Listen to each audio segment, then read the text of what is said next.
ఈరోజు ఒక 20 లక్షల మంది ఆంధ్ర రాష్ట్రంలో 20 లక్షల పైచిలకు మంది కాంట్రాక్టర్లు అయితే ఏమి, గవర్నమెంట్ సప్లయర్స్ అయితే ఏమి, వాళ్ళ గురించి ఈ ప్రెస్ మీట్ పెట్టానని కూడా మీకు మనవి చేస్తాను. ఎవరు వీళ్ళు? రోడ్లు వేసేవాళ్ళు, చిన్న చిన్న పనులు చేసేవాళ్ళు, కార్పొరేషన్ మున్సిపాలిటీలో పంచాయతీల్లో పనిచేసేవాళ్ళు, ఎలక్ట్రిసిటీ డిపార్ట్మెంట్, ఇరిగేషన్ డిపార్ట్మెంట్, ఈ డిపార్ట్మెంట్ కి సప్లై చేసేవాళ్ళు, పెన్సిల్ కార్ నుంచి కారు బాడుకోవచ్చు, ఒక కారు రెంట్కి ఇవ్వడం, అందరూ వీళ్ళందరినీ కాంట్రాక్టర్స్ కమ్ సప్లయర్స్ అంటారని కూడా నేను మనవి చేస్తాను. ఈ రాష్ట్రంలో 20 లక్షల మంది పైచిలకు గవర్నమెంట్ తో సంబంధం ఉండి గవర్నమెంట్ కి పని ఏదో ఒక విధంగా కాంట్రాక్టర్లుగానో సప్లయర్లుగా పనిచేస్తున్న వ్యక్తుల గురించి ఈరోజు మనం ఈ ప్రెస్ మీట్ పెట్టుకున్నాం. ఓకే, ఈ 5 ఏళ్లలో ఈ 20 లక్షల మంది ఎవరు ఉన్నారో ఎంతమంది ఆత్మహత్యలు చేసుకొని చనిపోయారు అని మేము ఈరోజు జగన్మోహన్ రెడ్డిని అడుగుతున్నాం. ఎంతమంది ఆత్మహత్యలు చేసుకొని చనిపోయారు? ఎంతమంది ఈరోజు దీవాలా తీశారు, ఐపీ పెట్టారు, నాశనం అయిపోయి రోడ్ల మీదకి వచ్చారు అని అడుగుతున్నాం. అదేవిధంగా ఆఖరాకి తాలిబొట్టులు కూడా అమ్మి అప్పులు కట్టిన వాళ్ళు ఎంతమంది ఉన్నారు ఈ 5 ఏళ్లలో అని మేము ప్రశ్నిస్తున్నాం. మాకు తెలిసి 3 నుంచి 4 లక్షల మంది ఈరోజు జగన్మోహన్ రెడ్డి వల్ల ఆస్తులు అమ్ముకోవాల్సి వచ్చిందని కూడా నేను మనవి చేస్తాను. మనకు తెలుసు ఏ నెల్లూరులో ఈ ప్రెస్ మీట్ పెడుతున్నామో ఈ నెల్లూరులోనే నాకు తెలిసి ఒక 10 మంది సూసైడ్ చేసుకుని ఆత్మహత్య చేసుకుని సంఘటనలు నాకే తెలుసు. మరి మిగతా నెల్లూరు జిల్లాలో ఉండే పట్టణాల్లో ఎంతమంది, ఊర్లలో ఎంతమంది చనిపోయారు ఈ జగన్మోహన్ రెడ్డి ప్రభుత్వం వల్ల అని ఈరోజు మనం అందరం ఆలోచించాలి. బిల్లులు రాక ఇబ్బంది పడి అప్పుల పాలైన వాళ్ళు వీళ్ళందరూ అని కూడా నేను మనవి చేస్తాను. కానీ ఇదంతా అబద్ధం, ఇది అబద్ధం, ఇది నిజం కాదు. జగన్మోహన్ రెడ్డి బ్రహ్మాండంగా పేమెంట్లు ఇస్తున్నారు, 3 నెలల లోపల పేమెంట్లు ఇస్తున్నాడు, దాన్ని నేను రుజువు చేస్తాను అని కూడా నేను మనవి చేస్తాను. జగన్మోహన్ రెడ్డికి 2 కూతుర్లు అని మీకు అందరికీ తెలిసిందా? 2 కూతుర్లే, బంగారు తల్లులు, బాగా చదువుకుంటున్నారు, గాడ్ బ్లెస్. కానీ జగన్మోహన్ రెడ్డికి 3 ముద్దు బిడ్డలు కూడా ఉన్నారనే విషయం మీకు ఎవరికి తెలియదు. ఈ రోజు అది నేను చెప్పబోతున్నా. జగన్మోహన్ రెడ్డికి 3 ముద్దు బిడ్డలు. PLR constructions Mithun Reddy, Raghava constructions Ponguleti Srinivasulu Reddy, Shirdi Sai Vishweshwar Reddy. ఈ 3 ముద్దు బిడ్డలు, ఈ 3 ముద్దు బిడ్డలు పేమెంట్లు చూస్తే నేను చెప్పిందంతా అబద్ధం అని మీకే అర్థమవుతుందని కూడా నేను మనవి చేస్తాను. PLR constructions Mithun Reddy, Peddireddy Ramachandra Reddy, the great mafia don of Chittoor. ఏది కనిపించినా వదలడు, మైన్ కనిపించినా వదలడు, ఇసుక కనిపించినా వదలడు, ఆఖరాకి ఫారెస్టుల్లో చంద్రబాబు నాయుడు వేసిన చెట్లు కూడా వదలని వ్యక్తి పిఎల్ రామచంద్రారెడ్డి. ఈరోజు పిఎల్ రామచంద్రారెడ్డి బిల్లులు, ఆయన కాంట్రాక్ట్ బిల్లులు 3 నెలల లోపల ఆయన బిల్లులన్నీ కూడా ఈరోజు జగన్మోహన్ రెడ్డి ప్రభుత్వం 3 నెలల లోపల ప్రతి ఒక్క బిల్లు కూడా ఇవ్వడం జరిగింది. నేను చెప్పడంలా వాళ్ళ బ్యాలెన్స్ షీట్ చెప్తాను. పిఎల్ఆర్ బ్యాలెన్స్ షీట్ చూస్తే జగన్మోహన్ రెడ్డి పేమెంట్లు ఎంత తొందరగా పిఎల్ఆర్ కన్స్ట్రక్షన్స్ ఇచ్చాడో మీకు తెలుస్తుంది. విదిన్ 3 months, అంటే 178 డేస్ లోపల ప్రతి పిఎల్ఆర్ కి సంబంధించిన ప్రతి బిల్లు కూడా క్లియర్ చేసాడని కూడా నేను మనవి చేస్తున్నాను. ఇది అబద్ధం కాదు. ఎందుకంటే పిఎల్ఆర్ కన్స్ట్రక్షన్స్ బ్యాలెన్స్ షీట్ లో ఇది రాసింది కాబట్టి, ఇది మెన్షన్ చేసింది కాబట్టి దాన్ని డేస్ రిసీవబుల్స్ అంటాం. అంటే రావాల్సిన బిల్లులు ఎన్ని రోజుల్లో వస్తున్నాయి అనే విషయం ఈ రోజు మనకి పిఎల్ఆర్ బ్యాలెన్స్ షీట్ లో ఉంది. ఇదిగోండి ఈరోజు మేము చెప్తున్నాం, పిఎల్ఆర్ కన్స్ట్రక్షన్స్ కి 6 నెలల్లో అన్ని పేమెంట్ ఇచ్చేస్తాయి. పిఎల్ఆర్ కన్స్ట్రక్షన్స్ తెలుగుదేశం ప్రభుత్వంలో అక్కడుంటే ఇప్పుడు ఇక్కడో ఉంది, ఎడో ఉంది పిఎల్ఆర్ కన్స్ట్రక్షన్స్.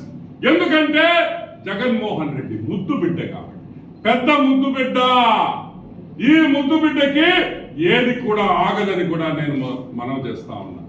అదే విధంగా పిఎల్ఆర్ దిద్ది చూస్తే ప్రాఫిట్ చూడండి ఎంత పెరిగిందో, ప్రాఫిట్ చూడండి, ఇన్కమ్ ఎంత పెరిగిందో చూడండి, రిటర్న్ ఆఫ్ ఇన్వెస్ట్మెంట్ ఎంత పెరిగిందో చూడండి. ఇంకా ఎన్ని చెప్పుకోకపోతే చాలా టైం అవుతుంది. కాబట్టి ఈ రోజు పిఎల్ఆర్ కన్స్ట్రక్షన్స్ అనే కంపెనీకి బ్రహ్మాండంగా పేమెంట్లు వస్తున్నాయి అనేది మనం అందరం గుర్తుపెట్టుకోవాలి. ఈరోజు నెట్వర్క్ డబల్ 731 నుంచి 1301 కి పెరిగిన నెట్వర్క్ పిఎల్ఆర్ కన్స్ట్రక్షన్స్ అయ్యారు. ఎస్, అది ఎలా సాధ్యం? అది ఎలా సాధ్యం అంటే ఆ ముద్దు బిడ్డ కాబట్టే సాధ్యం అని కూడా నేను మనం చేస్తాను. ఇంకొక ముద్దు బిడ్డ విశ్వేశ్వర్ రెడ్డి సిద్ధి సాయి ఎలక్ట్రికల్స్. అతనంటే భలే ఇష్టబాబా జగన్మోహన్ రెడ్డిగా. అమ్మమ్మమ్మమ్మ అగియం పేమెంట్లు వారం రోజుల్లో, 2 రోజుల్లో, 3 రోజుల్లో కట్టడమే తొందర. బిల్లు పొద్దున్న బిల్లు పెట్టేస్తే సాయంకాలం పేమెంట్ చేసేస్తారు. నేను చెప్పడంలో ఆ విషయం మళ్ళీ చెప్తున్నా. ఇదిగో ఆర్టీఐ అప్లికేషన్ పెట్టి షిర్డీ సాయి ఎక్కడెక్కడ ఎన్ని బిల్లులు చూడండి, ఎన్ని కాగితాలు ఉన్నాయి చూడండి.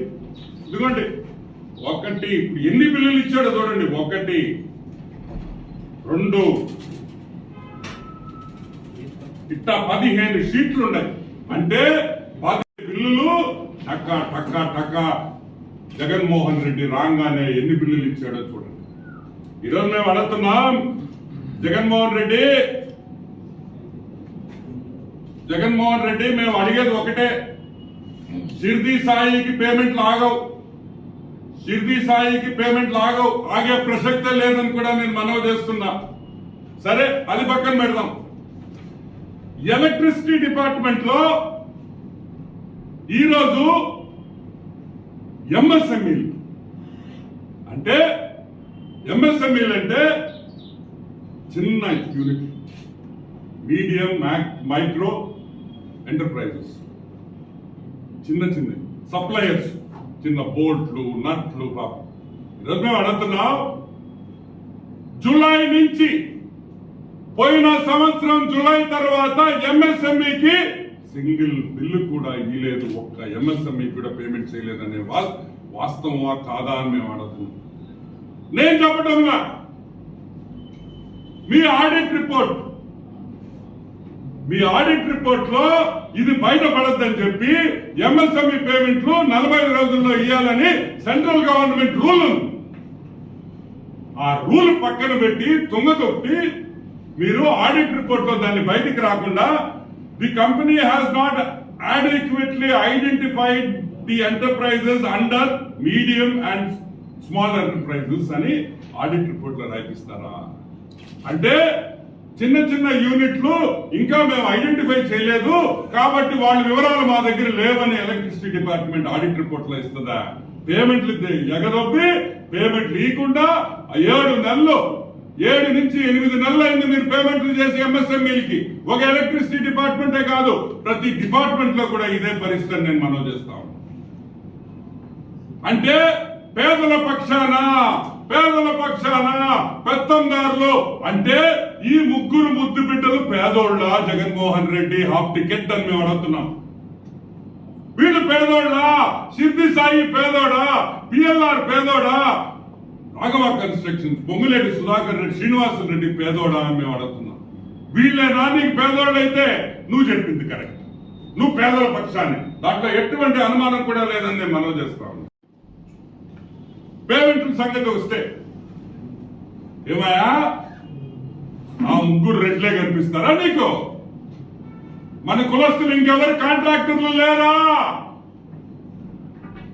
రెడ్డి కులస్తుల్లో కాంట్రాక్టర్లు ఉన్నారా లేరా? వాళ్ళకి ఎందుకు పేమెంట్ ఇవ్వలేదని నేను క్వశ్చన్ చేస్తున్నా. ఈరోజు నా కులం తరపున మాట్లాడుతున్నా. ఏం వాళ్ళు ముగ్గురేనా రెడ్లు? ఇక మిగతా కాంట్రాక్టర్లు కాదా? వేరే కులస్తులు అసలు నువ్వు పట్టించుకోవనుకో, అది పక్కన పెడదాం. వాళ్ళు ఎవరికి బిల్లులు ఇరా? మీకే బిల్లులు ఇస్తే చాలా? ఈరోజు కూడా అడుగుతున్నా,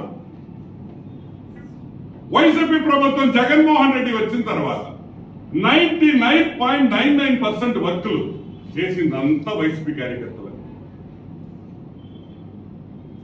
ఆ కార్యకర్తలకి 2 నుంచి 3 సంవత్సరాలైంది మీరు బిల్లులు ఇచ్చి. నీ దెబ్బకి, ఈ హాఫ్ టికెట్ దెబ్బకి ఆఖరాకి టెండర్ కోసం ఈరోజు టెండర్ వేసేదానికి గడ గడ గడ గడ గడ గడ గడ గడ గడ ఉణికిపోతున్నారు కాంట్రాక్టర్లను కూడా నేను మనవి చేస్తున్నాను. డబ్బులు రావు, మేము సిద్ధంగా లేము. నువ్వు టెండర్ పిలిస్తే కాంట్రాక్టర్లు టెండర్ వేసేదానికి సిద్ధంగా లేరంటే నువ్వేందయ్యా సిద్ధం అంటావు? సంఖ్య నాగిపోయి నాశనం అయిపోయారు కాంట్రాక్టర్లు, సప్లయర్లు, చిన్న వాళ్ళు. ఈరోజు నేను వైసీపీ కార్యకర్తల తరపున మాట్లాడదలుచుకున్నాను. తెలుగుదేశం పార్టీ ఆఫీస్ లో కూర్చొని వైసీపీ కాంట్రాక్టర్ కోసం నేను మాట్లాడుతున్నా. నువ్వు సిద్ధంగా ఉన్నావా బిల్లులు ఇచ్చేదానికి అని అడుగుతున్నా. లేకపోతే ఆ ముగ్గురు ముద్దు బిడ్డలకే ఇస్తావా అని అడుగుతున్నా. ఈ రోజు వైసీపీ కార్యకర్తలు, వర్క్ చేసిన వైసీపీ కార్యకర్తలు కళ్ళు తెరవండి. ఇతను బిల్లులు ఇచ్చే ప్రసక్తే లేదు. మిమ్మల్ని మోసం చేసి నాశనం చేశాడు జగన్మోహన్ రెడ్డి అని కూడా నేను మనవి చేస్తాను. ఇప్పుడు చెప్పండి, మొదట్లో నేను చెప్పింది తప్ప కరెక్టా? కాంట్రాక్టర్ బిల్లులు కావాల్సిన వాళ్ళకి, కమిషన్ ఇచ్చిన వాళ్ళకి, ముద్దు బిడ్డలకి తప్పితే న్యాయంగా ధర్మంగా పనిచేసిన వాడికి ఎక్కడైనా బిల్లులు వస్తున్నాయని అడుగుతున్నా. శానిటేషన్ వర్కర్లకి డబ్బులు ఇచ్చేదానికి, జీతాలు ఇచ్చేదానికి డబ్బులు లేవు. ఎలక్ట్రిసిటీ డిపార్ట్మెంట్ లో రెవెన్యూ డబ్బులు అంటే రెవెన్యూ కలెక్షన్స్ కాంట్రాక్టర్ పేమెంట్లకి వాడేదానికి లేదు అని స్పష్టంగా రాసింది. ఎక్కడ కూడా ఎలక్ట్రిసిటీ కలెక్షన్స్ లో నుంచి కాంట్రాక్టర్ పేమెంట్లు చేయరు. అటువంటిది ఎలక్ట్రిసిటీ డిపార్ట్మెంట్ లో జీతాలు ఆపి, జీతాలు డిలే చేసి, జీతాలు ఆలస్యం చేసి ఏం చేస్తారా? మీరు సిద్ధి సాయికి పేమెంట్ చేస్తావా? పిఎల్ఆర్ కన్స్ట్రక్షన్స్ పేమెంట్ చేస్తారా? రాఘవ కన్స్ట్రక్షన్స్ పేమెంట్ చేస్తారు? సిగ్గుందా మీకు అని అడుగుతున్నాం. ఇదేనా సిద్ధం? పనిచేసే వాళ్ళకి జీతాలు ఇచ్చే దిక్కు లేదు మీ ప్రభుత్వానికి. మీ ముద్దు బిడ్డలకు మాత్రం బ్రహ్మాండంగా పేమెంట్లు వస్తాయని కూడా నేను మనం చేస్తాను. ఆడిట్ అబ్జెక్షన్స్, క్రాక్ రిపోర్ట్లు చివాట్లు, దేంట్లో చివాట్లు పడలేదని కూడా నేను మనవి చేస్తాను. ఈ రోజు వైసీపీ కార్యకర్తలకి వెంటనే బిల్లులు రిలీజ్ చేయాలి. వైఎస్ జగన్మోహన్ రెడ్డి వైసీపీ కాంట్రాక్టర్లకి, వైఎస్ కార్యకర్తలకు పనిచేసిన వైసీపీ కార్యకర్తలకు బిల్లులు వెంటనే రిలీజ్ చేయాలి. అప్పుడు పెట్టాలి సిద్ధం సభ. నేను మీ బిల్లులు ఇచ్చా, మీరు సిద్ధమా అని అడుగు. అంతేగాని వాళ్ళ చేత పనులు చేయించుకొని వాళ్ళని దివాలా తీసి రోడ్ల మీదకి తీసుకొని వచ్చిన వ్యక్తివి నువ్వు సిద్ధమా? నువ్వు పేదల పక్షాన పనిచేస్తావా? ఈరోజు మేము ఒకటే అడుగుతున్నాం, ఇంకోటి కూడా చెప్తున్నా. బిల్లులు ఇచ్చేసాం, మమ్మల్ని ఏం చేయలేరు అనుకోని బాకండి. ఏ కాంట్రాక్టర్లు లిస్టు ప్రకారం బిల్లులు ఇవ్వకుండా ఇష్టం వచ్చినట్టు బిల్లులు ఇచ్చారో ప్రతి అఫీషియల్ మీద, అధికారి మీద తెలుగుదేశం ప్రభుత్వం రాగానే దాని మీద యాక్షన్ ఉంటుంది, దాని మీద ఎంక్వైరీ ఉంటుంది. ఎలా ఇచ్చారు, ఎంత పర్సంటేజ్ తీసుకొని ఇచ్చి న్యాయంగా బిల్లులు రావాల్సిన వాళ్ళకి ఎగ్గొట్టి మీ వాళ్ళకి బిల్లులు ఇచ్చుకుంటారా? దాని మీద కన్ఫర్మ్డ్ గా మేము ఎంక్వైరీ పెడతాం. ఇంకా కూడా చాలా విషయాలు ఉన్నాయి, కానీ అది చెప్పుకుంటే చాలా లోతుకు పోవాల్సి వస్తుంది. రాఘవ కన్స్ట్రక్షన్స్, పొంగిరెడ్డి శ్రీనివాసరెడ్డి పరిస్థితి, బిల్లు పెట్టడమే తొందర, బిల్లు ఇచ్చేస్తుంది, పిఎల్ఆర్కి బిల్లు వచ్చేస్తుంది, సిద్ధి సాయికి బిల్లు వస్తుంది, ఇంకెవరికి కూడా బిల్లులు రావు. కాబట్టి వైసీపీ ప్రభుత్వం వెంటనే వైసీపీ కార్యకర్తలకు ఇచ్చిన వర్కర్లకు కానీ వైసీపీ కాంట్రాక్టర్లకు కానీ వెంటనే బిల్లులు రిలీజ్ చేయాలి అని ఈ రోజు తెలుగుదేశం ప్రభుత్వం డిమాండ్ చేస్తుంది. అది కూడా మిగతా వాళ్ళకి మీరు ఎట్టా అయ్యారు అది మాకందరికి తెలుసు కాబట్టి అట్లీస్ట్ మీ కార్యకర్తల కన్నా న్యాయం చేయి జగన్మోహన్ రెడ్డి అని కూడా నేను మనవి చేస్తూ సెలవు తీసుకుంటున్నా. Any questions? TDP candidate list ప్రకటించారు, చాలా సంతోషం. నిజంగా బ్యూటిఫుల్ గా, అసలు నిజంగా అద్భుతం. ఈరోజు మమ్మల్ని మొన్న వరకు ఎగతాళి చేసిన ఆ సజ్జల రామకృష్ణారెడ్డి, ఆ వైవి సుబ్బారెడ్డి, ఐ థింక్ ఈ రోజు నిన్న స్టేట్మెంట్ ఇచ్చినట్టు వైవి సుబ్బారెడ్డి, మేము ప్రకటించిన ఇన్ఛార్జీలు కి టికెట్ ఉంటుందా లేదా గ్యారంటీ లేదు అని చెప్పాడు. ఈరోజు మేము చెప్తున్నాం, జనసేన టీడీపీ పొత్తు ఉండదు, పొత్తు సింహం లాగా సింగిల్ గా రా అని మీరు పవన్ కళ్యాణ్ గారిని 100 సార్లు అడుగుంటారు. ఈరోజు మేము చెప్తున్నాం, ఇంకా లిస్ట్ రిలీజ్ చేసే ధైర్యము దమ్ము లేదు మీకు, ఇంకా కూడా ప్రకటించే ధైర్యం లేదు మీకు. ఇప్పుడు కూడా అదేందో దాన్ని ఏమంటారా, ఇన్ఛార్జీలు నీళ్ళ సమన్వయకర్త. మాకు సమన్వయకర్తలు అవసరంగా ఇంకా టికెట్లుగా ఇష్యూ చేసేసాం క్యాండిడేట్లకి. ఇప్పుడు కన్నా మీకు ధైర్యం ఉంటే, ఇప్పుడు కన్నా మాటలు ఆపి ఆ చీటీ ఎవరితో చినిగిపోద్దో, ఆ చీటీ ఎవరితో చింపుతారో కూడా మీరు తొందరగా ప్రకటిస్తే మీ కార్యకర్తల్లో చాలా మంది నాయకులు కార్యకర్తలు మీ పార్టీని వదిలి పారిపోయేదానికి కూడా సిద్ధంగా ఉన్నారని నేను మనవి చేస్తున్నాను. నారాయణ గారు, వి ప్రభాకర్ రెడ్డి గారు, సింపుల్ గా నారాయణ గురించి వి ప్రభాకర్ గురించి చెప్తాను. ఒక గుడిసెలో పాఠాలు చెప్పుకుంటూ ట్యూషన్లు చెప్పుకుంటూ ఉద్యోగం చేసుకుంటూ పైకి వచ్చిన వ్యక్తి మా నారాయణ సార్. ఒక స్కూటర్ లో తన కాంట్రాక్టర్ జీవితం మొదలుపెట్టి ఒక స్కూటర్ లో కాంట్రాక్ట్ జీవితం మొదలుపెట్టిన విపిఆర్ అతను కష్టం చేసి అంచెలంచెలా ఎగిరి ఏం లాభం పొందారు అని వాళ్ళ నీ దగ్గర నుంచా? నువ్వు కేరళ ప్లాట్ఫామ్, నీకెంత ఆస్తుండింది? నువ్వు మంత్రి అయిన తర్వాత నువ్వు అమ్మిన భూములు ఎలా కొన్నావో ఎన్ని నాకు తెలుసు. ఇప్పుడు అవన్నీ చెప్తాను, పెద్ద స్టోరీ అవుతుంది, అవసరంలా. నేను అడుగుతున్నా, ఈరోజు జగన్మోహన్ రెడ్డిని నర్సారావుపేటకి పంపిలా. ఇక్కడ ఐపాక్ కూడా చెప్పాడు, అయ్యా ఈడు సీట సినిగిపోయింది, ఈడు సీటు సినిగిపోయింది, ఈ సీటు సినిగిపోయిందని 3 సార్లు జగన్మోహన్ రెడ్డి దగ్గర పోయి ముట్టుకుంటే నిన్ను నర్సారావుపేటకి పంపించాడు. సరే, నీ సీటు చినిగింది, నువ్వేం చేయాలా? మైనారిటీ కానీ ఏ కులమైనా కానీ ఏ రిలీజియన్ అయినా మంచి క్యాండిడేట్ తీసుకొని రావాలి. నువ్వేం చేసావు? సీటీ 2 సార్లు చినిగిపోయిన వాడిని తీసుకొని వచ్చి ఓ మైనారిటీ క్యాండిడేట్ తీసుకొని వచ్చు. ఏం మైనారిటీలో మంచోళ్ళు లేరా? చదువుకున్న బిడ్డలు లేరా? సంస్కారం ఉన్నోళ్ళు లేరా? అంటే నీ దగ్గర ఉంటే నీ దగ్గర డోరు ఓపెన్ చేసి క్లోజ్ చేస్తా ఉంటే వాళ్ళకి టికెట్ ఇస్తావా? మైనారిటీ లీడ్ తప్పేముంది? మేము కూడా ఇచ్చాం మైనారిటీలో, మీరు కూడా ఇచ్చారు. మంచి చదువుకున్న వాళ్ళకి, మంచి క్యారెక్టర్ ఉన్న వాళ్ళకి, 10 మందికి సహాయం చేసి 10 మందికి ఉపయోగపడే వ్యక్తికి. ఇప్పుడు నర్సరావుపేటలో ఇప్పుడు ఏదో మా వైవి అంకుల్ చెప్పాడు, మా వైవి సుబ్బన్న కన్ఫర్మ్ కాదన్నాడు. నానేమో నీ సీటీ అక్కడ కూడా చించేస్తాడేమో నాకు భయంగా ఉంది. జగన్మోహన్ రెడ్డి ఎటువంటి పరిస్థితుల్లో అనిల్ కుమార్ యాదవ్ చీటీ చినిగడానికి లేదు. తెలుగుదేశం పార్టీ ఈరోజు డిమాండ్ చేస్తుంది. ఎందుకంటే అక్కడ మేము 3 లక్షల మెజారిటీతో నర్సరావుపేట ఎంపీ మేము గెలవబోతున్నాం. ఈ అనిల్ కుమార్ యాదవ్ నర్సరావుపేటలోనే ఉండాలని కూడా మనం చేస్తున్నాం. నర్సరావుపేట నుంచి ఎంపీగా తొలగించేదానికి లేదు, మేము నిరసన తెలుపుతామని కూడా నేను మనవి చేస్తున్నాను. సార్, ఉమ్మడి నెల్లూరు జిల్లాలో బీసీలకి సీటు కాస్ట్ కాంబినేషన్స్ లో ఎట్లుంటుందంటే ఒక జిల్లాలో ఎక్కువ ఇచ్చు, ఒక జిల్లాలో తక్కువ ఇచ్చు. ఆ కాంబినేషన్స్ లో సీట్లు అలాట్ చేస్తారు తప్పితే it is not a particular ఒక జిల్లాలో లేకపోతే ఒకటి అనేది పాలిటిక్స్ ఆ విధంగా వర్క్ చేయదు. 100% తెలుగుదేశం పార్టీ బీసీలకి అధిక ప్రాధాన్యత ఇస్తుంది కాదు, ఎప్పుడూ ఇస్తుంది. ఈరోజు బీసీలకి మేము వేసినంత పెద్ద పీట వేరే పార్టీ ఎప్పుడూ వేయలే, అది వేయలేరు కూడా. కాబట్టి ఆ కాంబినేషన్స్ లో ఫైనల్ లిస్ట్ వచ్చినప్పుడు చూడండి, బీసీకి తెలుగుదేశం పార్టీ ఈ విధంగా ఇంత ఎక్కువ సీట్లు ప్రాధాన్యత ఇచ్చింది అనేది మీరే సర్ప్రైజ్ అవుతుంది. Okay,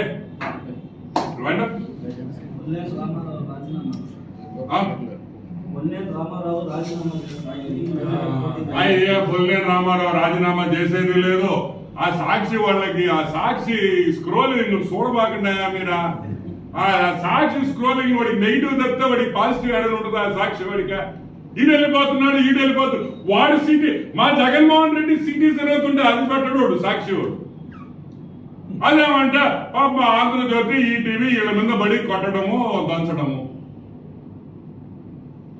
Bollineni Ramarao is a committed worker of Telugudesam party. Telugudesam party చిన్న వయసు నుంచి తెలుగుదేశం పార్టీ కార్యకర్త. ఆయన పార్టీ వదిలిపోయే ప్రసక్తే లేదు. సో మీరేం ఎటువంటి సాక్షి వాళ్ళు అసలు దిగులు పడవల్లా. సో ఇబ్బంది ఏం లేదు. ఈ రోజు కొంతమంది కొన్ని త్యాగాలు చేయాల్సి వచ్చింది. ఎస్, ఆ త్యాగాల్లో కొన్ని సీట్ల అడ్జస్ట్మెంట్ లో కొంతమందికి రావు అని చెప్పేసి పార్టీ వదిలి పరిగెం కదా, wheel work for the party.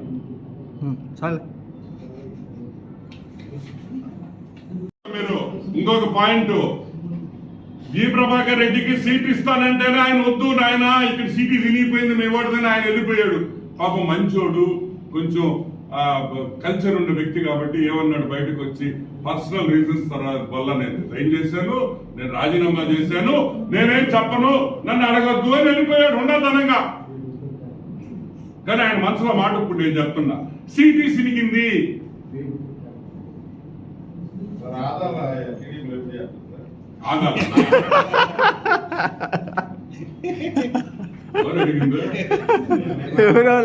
కానీ చెప్పు అయ్యా జిమ్ మాస్టర్ వద్దయా చెప్పు, అన్నం పెడతానా అయ్యా.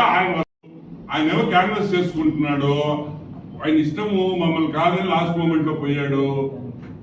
ఓకే, ఏమో ఆయన సీటీ ఇంకా జగన్మోహన్ రెడ్డి సీటీ సినగలేదని ఆయనకి ఏమన్నా అనిపిస్తుందేమో. ప్రభాకర్ అన్న 2-3 సర్వేలు చేయించుకో అన్న, సీటీ 3 సార్లు తిరిగిపోయింది. నువ్వు సర్వే చేసే లోపల ఇంకోసారి కూడా తినగలదు. ఓకే.